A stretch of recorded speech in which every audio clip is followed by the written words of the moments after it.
This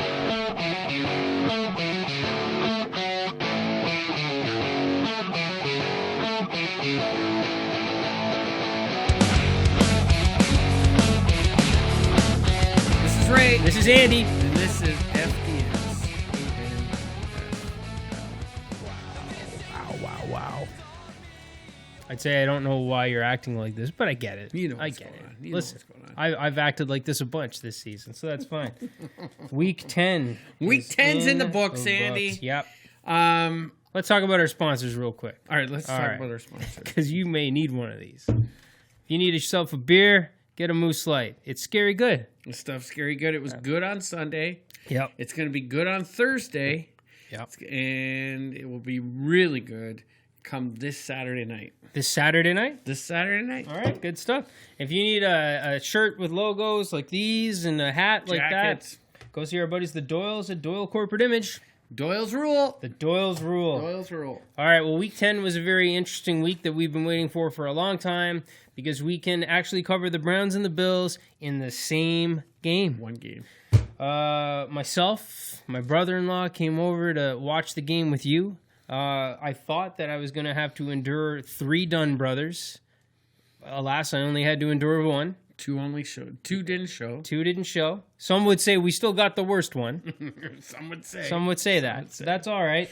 How do you want to dissect this game? Well, listen. It was upset weekend. Okay. It was upset weekend. Okay. A lot of shit happened in the NFL this week. S-bomb, folks. I know, and that doesn't happen on this podcast. Listen, I'll say this, all right? Yeah. The Bills had every opportunity to win this game. Oh, the yeah. defense put this team in place to win this game numerous times throughout this game. The Browns won this game regardless of the fact they did everything they could to lose this game. Felt that way. And it all came down to the fact there was a minute 44 left in this game. Josh Allen had to take the offense for the length of the field to win the ball game. That's what it came down to. Mm-hmm. And it comes plain and simple. Josh Allen has progressed this season. Now, we did this earlier in the season. He's cut his interceptions down to, he hasn't thrown an interception now since week 3, week 4, something like that. Really? Okay, yeah. But the problem is, Andy, he has, the progression has stopped. Yeah. He is literally in a flat spot right now. He's not regressing. He's not progressing. He's just literally in this flat spot. Now, I made a comment the other night about coaching, and I went back and I watched the game again, okay? I didn't like the third and fourth play, the second last play of the game. Okay. Minus the knees that Cleveland took to knee out the ball game. Sure. Okay? Yeah. But for the Bills, Up the to second the second last right, before they second attempted the last field play, yeah. goal, right? Off the snap of the ball, Josh Allen was eyeing his receiver from the snap to the throw. Yep. Never looked off him. Mm-hmm. So immediately I blame coaching because I'm thinking that had to be the play call. Okay. That had to be the play call. And that's why they told Josh this is your hot route. And he was going for that guy right off the snap versus checking down to other options. And on that play, about 30 yards downfield, wide open, nobody even near him, is Cole Beasley. Mm-hmm. All he had to do was look off that receiver. Beasley may have even scored on that play. So here's where it is. And I noticed this numerous times watching the game again. Allen just doesn't have the ability yet to go from his first, his second, to his third read. Right. And he is trying to get out of that pocket too quick. Mm-hmm. And here's the problem, Andy. Do you know that an offensive line forms on a passing play? They try to form the They pocket, try the pocket, right? yeah. Well, last year, that pocket never formed, and it actually left a lot of holes open for Josh to escape and make plays with his legs downfield. Mm-hmm. This year, that pocket actually develops. Right. And when it develops properly, there's not enough gaps for Josh to take off as often as he did last year. No, but you wouldn't want to if it's You developing wouldn't want properly. to if it's developing properly. Anyways, that's my biggest takeaway. When it comes to coaching, Devin Singletary, who's a very exciting player, only touched the ball 8 times in this game. Frank Gore 5 times, only ran the ball 13 times with people other than Josh, which you're not going to win. I mean, all you have to do is look at Cleveland stats. I don't have it written down here, but Chubb ran the ball 20 times for over 100 yards. Yep. That's how you win ball games. Josh Allen puts the ball up 40 times in the game, Andy. Yep. I don't ever want Josh Allen putting the ball up 40 times. It doesn't work. It doesn't work for Tom Brady. No. It doesn't work for Josh Allen. No. That's where the coaching comes into play. And I guess the other big upset for me is Hushka used to be a clutch kicker at all times. He was big money, hush money. That's what they called him. And he missed a 20-yard field goal in this game. 35. Was it just before half? It was a short field goal. Well, 35. 35? Which is short enough. But, yeah. I thought it was shorter than that. It wasn't a gimme. I thought it was shorter. Not at first energy. The wind is always crazy in Cleveland. But if you're not used, but if you're not used to where it comes from, because the corner is open, it can get you. He's used to wind from Buffalo. And that kick that he had, I mean, they should never put him in that position, but this guy used to make those kicks left and right. Yeah. Anyways, that's my take on the game. Yeah, so once again, the Browns are one of the most talented teams in the NFL, but they're the worst coached team in the NFL. And our coach tried, man. He tried to lose it. There was a 13 play, if you count the penalties, goal line stand, where he just would not accept a field goal, despite the fact that we were up 6-0. He would not accept a field goal. We don't get in. And then the very next quarter, we get down there again, and he actually tries to go for it on 4th down again. And my game ball, my hero of the entire game, is our right tackle, who had a false start and drove them back 5 yards and forced Freddie Kitchens to accept the field goal in that position. It was ridiculous. Beyond that, the offensive play calls actually were a little smoother. In terms of all of Baker's games this year, he got the ball out of his hands way faster. This was the fastest game on average that he got the ball out of his hands. The offense was way more creative with both Chubb and Kareem Hunt on the field. Yeah. In the fourth quarter, you said Josh Allen had the ball in his hands. You need to go down and win. Well, Baker Mayfield got the ball in his hands with 4 minutes left in the fourth quarter down, and he did finally come through in a situation like that this year. Yeah, I understand why Bills fans feel terrible. Like, when the Browns shot themselves in the foot that many times, and on top of that, the Bills got a stroke of luck that you get maybe once every 50 games. I mean, sure, you can recover your own fumbles from time to time, but when the defense forces a fumble in the red zone and your offensive lineman manages to recover it for a first down on the 1-yard line, that is a stroke of luck that you have to capitalize on, and they did score, but still, they ended up they couldn't overcome Cleveland's talent, is really what it was, because, like you said, your offense gets kind of stale with Josh Allen. People, that's the word on him at this point is, make him throw to beat you, and the Cleveland Browns tried to make him throw to beat. He ran 2 touchdowns. Well, he ran 1 touchdown, and he had the sneak. And they're comfortable with him doing that. It's throwing touchdowns they don't want him to do. Now, something that you said over and over again during the game is that they need to get Josh out of the pocket way more. He shouldn't be standing in the pocket as much.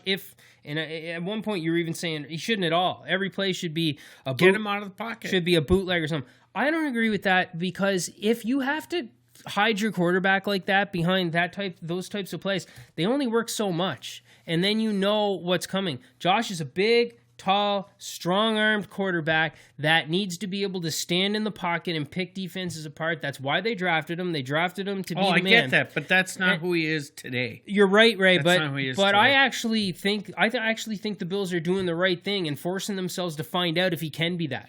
And they're trotting him out there over and over again. Listen, he's going to review all that tape. They're going to show him the mistakes he's made. They're going to show him where the read was that he didn't get to. And week after week, they're going to continue to do this. Because, look, you don't want this to be another situation like Jameis Winston or something along those lines. This will be his second year. They'll have 2 more years after that. But ideally, you want to know. You want to know if this guy can do it, and they're finding out. And you know what? They're 6-3 while they find out. Listen, I totally get it. I am not overly listen, I want to win every single ball game. Yeah. But every single year as a Bills fan, for the last 20 years of being a Bills fan, they drop games they should win, or they close games that they had a chance to win. Yeah. Happens every year as a Bills fan. It has for the past 20 years, and until something changes, it will continue to happen. Oh, yeah. So I'm not overly shocked. In fact, when I did my season prediction for this game, I chose the Browns to win this game. Right. And especially in the fact that the Browns' back was so against the wall, being 2-6 before this game. I knew it was going to be a tough day. But that being said, the sky's not falling, Buffalo. Nope. I see all the tweets. I see all the stuff on social media. It makes me laugh. The Chiefs lost a close game against the Titans. Yep. Should they fold the tent on Patrick Mahomes? No. Drew Brees loses a tough game against the Atlantic Falcons, which was a shock. Should they put him back on the bench and go back to Teddy Bridgewater? No. Right? The Steelers, they knock off the Rams. What do we do about Jared Goff? I mean, it just goes on and on. There was big upsets this weekend. 1, 2, 3, 4, 5, 6, 7, 8 upsets this weekend. Though the Browns were favored, so that wasn't an upset. But yeah, no, it happens. I hear you, man. Look, it is what it is, and the Bills have to continue to progress. I'll say, well, let's end with this. The Bills have a very good defense, but you know what? You keep calling it bend, don't break, and you were 100% right. And that team has to that team has to up the aggressiveness a little bit. I'm not saying go full on Greg Williams, but when they are aggressive, they get there. They got a safety. And they don't get there enough because they don't try enough. So they absolutely have to get a bit more aggressive. And I hate to say this, but I mean, your run defense borderline stinks. And I think it's because they're not aggressive. I think it's because these linebackers back off enough to get themselves blocked. And so I just think that's all it is. I think this defense can take another step. We lost Harrison Phillips in the second game of the season, and he was by far our best run stopper.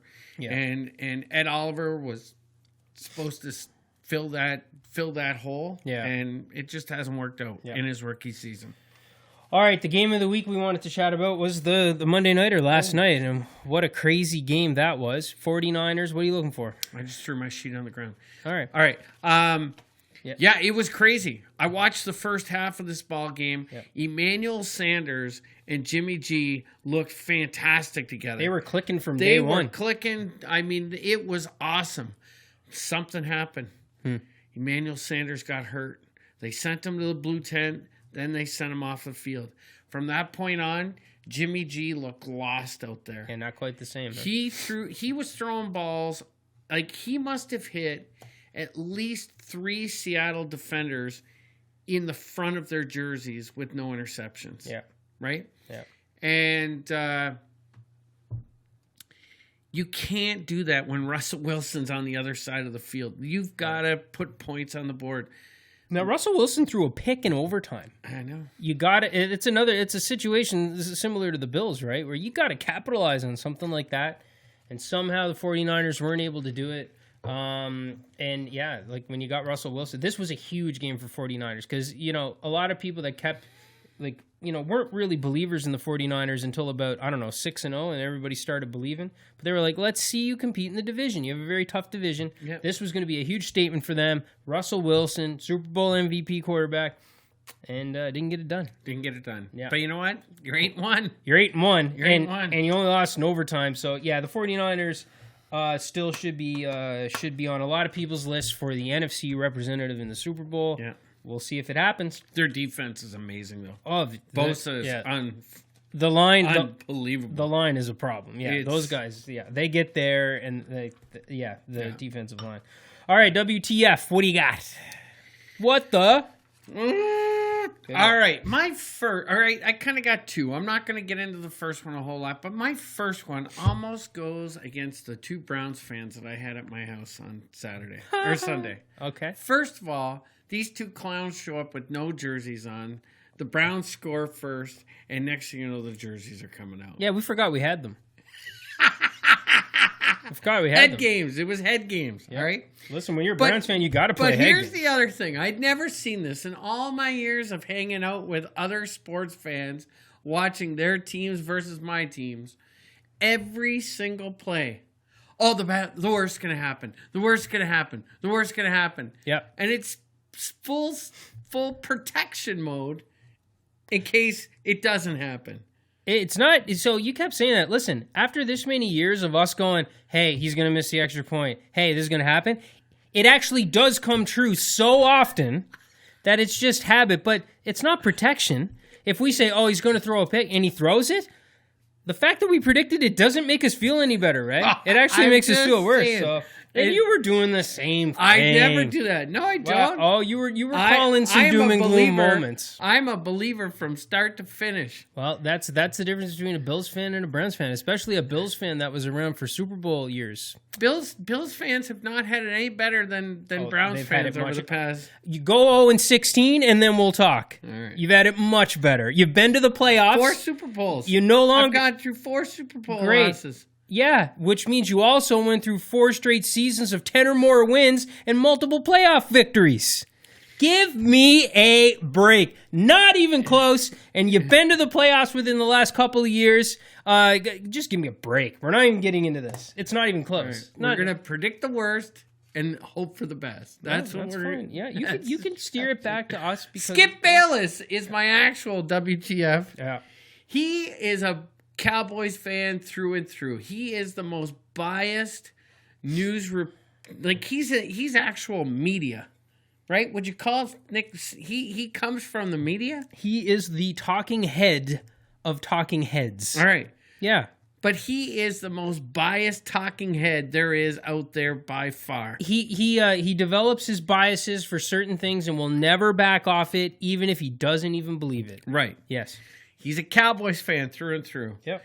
Ezekiel Elliott, since he signed this big contract, Andy, is not having a banner year for the Cowboys. No. I know that because he's on my fantasy team, and it was a bust pick for me in the first round. Anyways, Skip Bayless comes out and at the end of the Cowboys game, takes his Ezekiel Elliott jersey, presses the button, raises the lid on his garbage can, and slams the Ezekiel Elliott jersey into the garbage can. Yep. Ezekiel Elliott's mom came to his defense on Twitter, not very happy at Skip Bayless, and said she hopes she never sees Bayless wearing a Ezekiel Elliott jersey again in the future. And Skip Bayless couldn't be happier because he's stirring it up. He's getting more and more views. Listen, it's a hot take culture in these types of media, and Skip Bayless invented this. Yeah. He knows exactly what he's doing. There you go. My WTF is on a slightly more serious note, but it's the Oakland Raiders. I mean, have they been through enough drama with Antonio Brown? Richie Incognito, I guess, is working out for them, but that was working. But that was a bit of a risk. They've been bringing in all kinds of questionable character guys, and I just found out earlier today that Dwayne Whitehead, the safety for the Browns, that tweeted at some fans that said he couldn't tackle, that he was going to kill them, and various things like that got released by the Browns. Not even a week goes by, and brought in by the Oakland Raiders for a workout. I don't know what's going on with them. The Oakland Raiders are doing way better than any of us would have imagined. There's a lot of fun and excitement going on there. I don't know what it is that why they want to bring poison into the locker room. Good for them to try it out. He's an okay player. He's nothing special. Like with that type of attitude issue or those type of even potentially personal issues, because man, there's got to be a screw loose for you to do that. Listen, for what if you're going to bring in Antonio Brown, everybody's on the table. Think that would scare them off. Yeah, they're just trying to find depth for their football team. The Raiders are 5-4 right now, and they are definitely in the wild card hunt. Yeah. Listen, they're looking for depth. That's what I'd say. All right. Odds and ends. What you got? Odds and ends. Here we go. So, the LA Rams, Andy. Yeah. 1 year ago, all was good in LA. Goff and Gurley were the face of the franchise. And Sean McVay was the biggest genius. Biggest genius ever. Yep. Now the biggest question in 2019 is, should one of these guys or both of these guys be traded from this roster? Gurley and Goff? Goff. It's hard. I mean, not really. I think Goff is virtually untradeable at this point, where they just locked him up to that long-term. Now, good on the Rams for paying him when they did, because they escaped giving him some like a Russell Wilson size contract if he had another great year. I'd say he's virtually untradeable. No, listen, they've been to the Super Bowl. Sean McVay has to just pull up his pants and coach this team back to being as good as they actually can be. And that's all it is. So we won't overreact to Patrick Mahomes losing. And I'm not going to overreact to what's going on with the Rams right now. It's very disappointing. But listen, when the expectations are sky high, everything's different. And the Browns are the greatest example of that in the NFL. And the expectations have never been higher for the Rams coming into this season. This was the year where they actually win the Super Bowl. That's all it is. But no, it's going to take a lot more time before I'd give up on any of those guys. All right. Yep. Pro Bowl voting has opened for the 2020 Pro Bowl. Let's just go through a couple here real quick, Andy. Yep. Mid-season, well, we're just past mid-season. Who would be your vote for quarterback for Pro Bowl right now? Like, I only get one? You get one. I'm going to give you one pick. Russell Wilson. All right, Wilson. I'd say Wilson for myself as well. No, I'll go Lamar Jackson. Sure. Lamar Jackson. That would have been number 2, I'm sure, on my list, maybe. Or 3. Running back. Who would you pick for running back? Lamar Jackson. It's the most potent runner in the NFL. You can't pick Lamar Jackson. No. Nick Chubb. Nick Chubb? Sure. Awesome. Yeah, Nick Chubb. No, I'd say there's a better running back out there. I haven't been following the stats as well this season. I know Zeke's been a disappointment. Saquon Barkley's hurt. And do you know how many yards per carry Saquon Barkley averaged against the Jets on Sunday? No. 0.1. Ooh, boy. 0.1. He had a really tough game. Let's look really quickly here at the... What am I thinking? It's Dalvin Cook or Christian McCaffrey. Cook, yeah. And I'll go with Christian McCaffrey because he's had almost the same amount of production on the ground, and he's a big-time threat to do a lot in the passing game. Not that Dalvin Cook isn't, but Christian McCaffrey's kind of a next level. So I'll go with Christian McCaffrey. Okay, Christian McCaffrey. What about wide receiver? I'm going to go Michael Thomas right off the bat. Michael Thomas, yeah. I can't argue with you there. I guess I'd go Michael Thomas too. Again, a lot of different faces. We're used to seeing Mike Evans and guys like that up there near the top of the yardage, but absent from here, there's no OBJ anywhere in sight. There's no Antonio Brown anywhere in sight. Julio Jones is not getting it done the way he typically would. It's a different category this year. It's different. I'll have to go Michael Thomas just in terms of what he's been pulling off. Tight end. Now I haven't looked into these, but I just wrote this down. Tight end. Now, tight end's a very difficult category this year. Yeah. There's no Gronk. There's, the only one that pops to my mind is Kelsey. Yep. I don't even know if Kelsey's the top of the tight end list this year. He definitely is for receiving yards. Yeah? Yeah. Kelsey's the only guy that comes to my mind as well. The Weller kid from Oakland has been very impressive, and they extended him to a big deal. But if you're a fantasy football player, especially, you know that this is like the worst tight end year ever. This is just garbage. So I'll stick with Kelsey. The guy that's filling in Philly, Goddard, Dallas Goddard, has been having pretty good with Ertz not playing as well. So, I'll go with Travis Kelce. There you go. Yeah. All right, let's move on to overreactions. Oh, we're not going to do offensive line? No, I was kidding. No, I was going to go defense, but it's just too much. I got one for you. Let me start. Tell me if you think this is an overreaction, Ray. The Miami Dolphins owners and front office are seething right now. They are angry at their head coach and their scrub players that they're throwing out there on the field for actually trying and succeeding in winning 2 games in a row and pretty much ruining their hopes at the number 1 overall pick.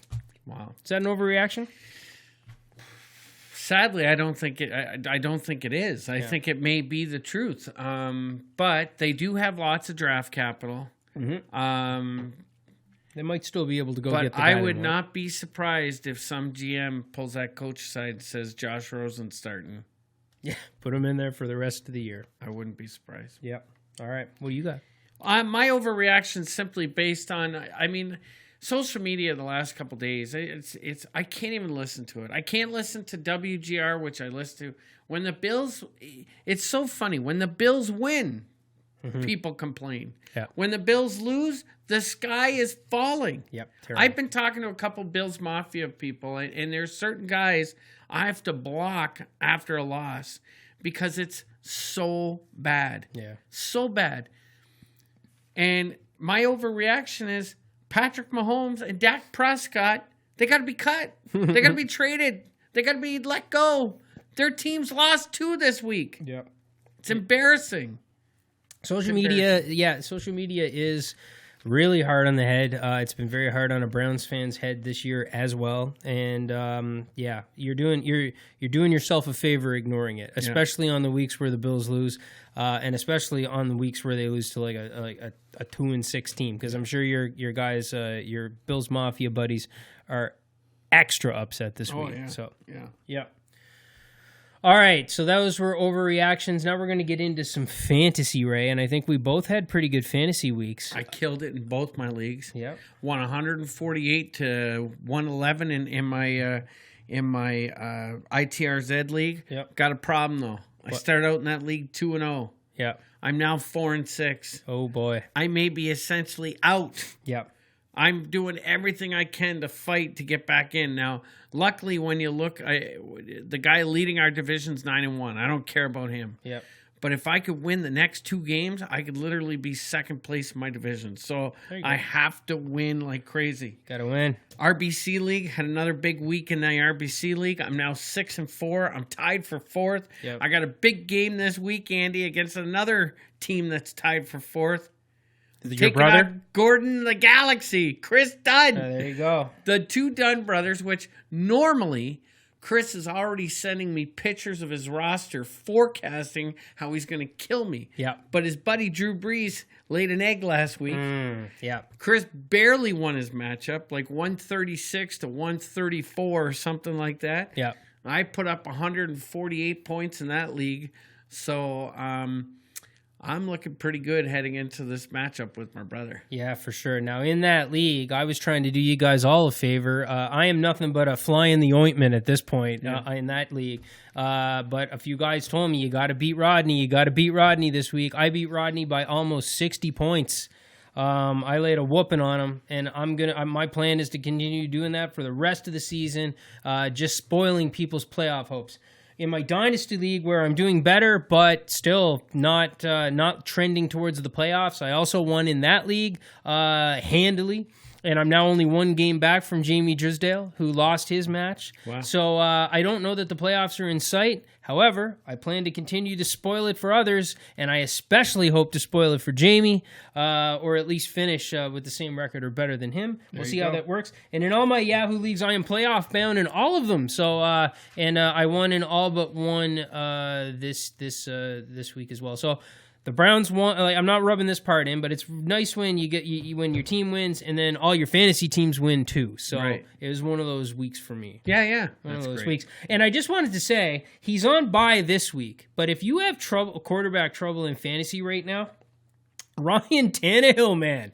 Ryan Tannehill is a guy that you can probably get on the waiver, and he's a beast. He's a beast. He's not Patrick Mahomes. No. But listen, like, for a guy that drafted Baker Mayfield, for a guy that drafted Jimmy G, man, Ryan Tannehill is a very good fantasy quarterback, and if you need one, get yourself one. He's on bye this week, but let me tell you, he's been creating some magic. Tearing it up. Yep. Tearing it up. He's been good.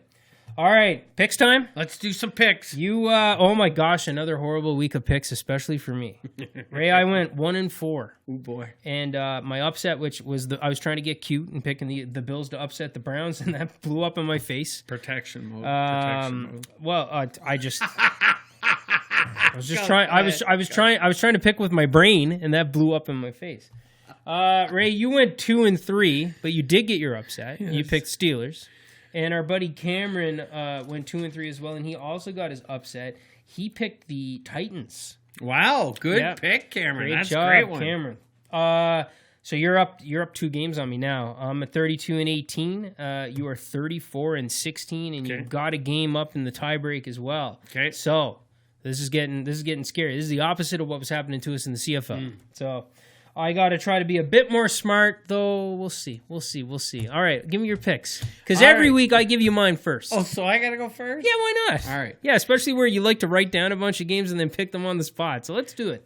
Bills are going to rebound this week. They're going into Miami. They're winning. They're taking out Fitzpatrick. They're going to get Miami back on this losing streak. Yep. Oakland is at home against the Bengals. They're going to take care of the Bengals. 49ers are going to rebound against Arizona. Yes. Okay. Yep. Oh, he's struggling, folks. He's got 4 games written down here. He's trying to decide which one to save for the upset, which ones he's going to pick. Listen, none of these are real easy.